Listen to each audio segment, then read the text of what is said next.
जी हाँ दोस्तों, आप सब तैयार हो जाएं। कल 6:30 बजे पावर स्टार पवन सिंह जी के बहुत सा प्यारा सॉन्ग आ रहा है सारेगामा हम भोजपुरी चैनल के माध्यम से, जिस गाने के नाम है कजरवा मोहब्बत वाला।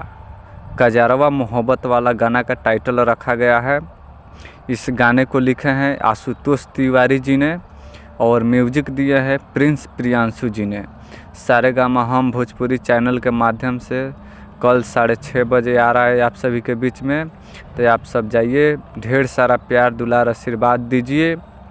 और मेरे चैनल पे पहली बार आए हैं, न्यूज़ देख रहे हैं, तो मेरे चैनल के सब्सक्राइब करके एक लाइक कर दीजिएगा पवन सिंह जी के लिए। जी आप सबके पास जो भी वीडियो पवन सिंह जी के लिए डाले, सबसे पहले आप सबके पास नोटिफिकेशन पहुँचे। और 30 तारीख का सूर्यवंश पवन सिंह जी के फिल्म रिलीज़ हुआ है। तो आप सब जाइए, प्यार दुलार आशीर्वाद दीजिए, उनका हौसला बढ़ाइए।